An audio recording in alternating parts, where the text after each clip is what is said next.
മലയാളി താരം സഞ്ജു സാംസൺ T20 ക്യാപ്റ്റനായ ടീമിൽ വൈഭവ് സൂര്യവംശിയാണ് കേട്ടോ ഓപ്പണിംഗ് ആയിട്ട് ഇറങ്ങാനായിട്ട് പോകുന്നത്.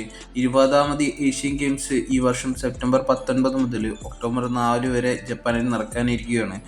ഇതുവരെയും മത്സര ഇനങ്ങളിൽ ക്രിക്കറ്റ് ഉൾപ്പെടുത്തിയിട്ടുണ്ടായിരുന്നില്ല. ഇപ്രാവശ്യം മുതലാണ് ക്രിക്കറ്റ് മത്സര ഇനങ്ങളിൽ ഉൾപ്പെടുത്തിയിരിക്കുന്നത് കേട്ടോ. അതോടുകൂടിയിട്ട് തന്നെ ഇന്ത്യക്ക് ഒരു ഗോൾഡ് മെഡൽ അതിൽ നിന്നും ഉറപ്പിക്കാൻ എന്ന നിലയ്ക്കാണ് കേട്ടോ ഇന്ത്യൻ ടീമിനെ പ്രഖ്യാപിക്കാനായിട്ട് പോകുന്നത്. അങ്ങനെ ടീമിനെ പ്രഖ്യാപിക്കുമ്പോൾ തന്നെ ശക്തരായ ഒരു ടീമിനെ തന്നെ ഇന്ത്യൻ ടീം ഏഷ്യൻ ഗെയിംസിലേക്ക് വിടുമെന്നുള്ള കാര്യത്തിൽ യാതൊരു ഡൗട്ടുമില്ല എന്നുള്ളതാണ് ഇപ്പോൾ റിപ്പോർട്ടുകൾ വന്നുകൊണ്ടിരിക്കുന്നത്.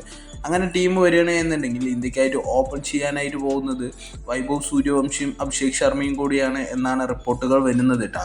ക്യാപ്റ്റനായിട്ട് പരിഗണിക്കാൻ പോകുന്നത് സഞ്ജു സാംസണെയാണ് എന്നും പറയുന്നുണ്ട്. ഗോൾഡിൽ കുറഞ്ഞ ഒന്നും തന്നെ ഇന്ത്യൻ ടീം ഈ ഒരു മത്സരത്തിൽ നേടാൻ ആഗ്രഹിക്കില്ല കേട്ടോ. കാരണം ഈ T20 ചാമ്പ്യന്മാരായ ഇന്ത്യൻ ടീമിന് എന്തായാലും അതിൽ കുറഞ്ഞതൊന്നും അർഹിക്കാനായില്ല എന്നുള്ളതാണ് വേറൊരു കാര്യം. അതുമാത്രമല്ല അതിനു വേണ്ടിയിട്ടൊരു നല്ലൊരു ടീം തന്നെ പ്രിപ്പയർ ചെയ്യുന്നുണ്ട് എന്നാണ് റിപ്പോർട്ടുകൾ പറയുന്നത്.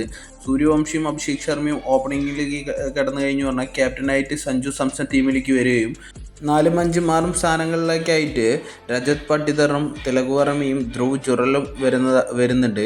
പിന്നെ ഓൾറൗണ്ടർ പൊസിഷനിൽ നോക്കുകയാണെങ്കിൽ ഓൾറൗണ്ടറായിട്ടുള്ള ഹാർദിക് പാണ്ഡ്യ, അതേപോലെ തന്നെ ശിവം ഡുബെ, പിന്നെ അതേപോലെ തന്നെ ഈ ഒരു IPL സീസണിൽ കളിച്ച നല്ല ഓൾറൗണ്ടേഴ്സ് ആയിട്ടുള്ള നിതീഷ് കുമാർ റെഡ്ഡി, ഇവരെയെല്ലാം പരിഗണിക്കുന്നുണ്ട്.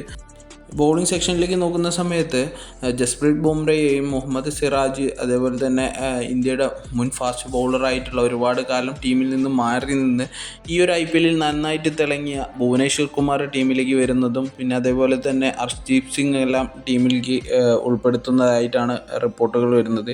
എന്തായാലും ഈ ഒരു മത്സര ഇനത്തിൽ ഇന്ത്യൻ ടീം ഗോൾഡിന് കുറഞ്ഞ് ഒന്നും തന്നെ ആഗ്രഹിക്കാത്തത് കൊണ്ട് തന്നെ നല്ലൊരു ടീമിനെ വിട്ടിട്ട് കളി വിജയിക്കാനുള്ള ഒരു തീരുമാനം തന്നെയാണ് കേട്ടോ ഇപ്പോൾ ഇന്ത്യൻ BCCI തീരുമാനമെടുത്തുകൊണ്ടിരിക്കുന്നത്.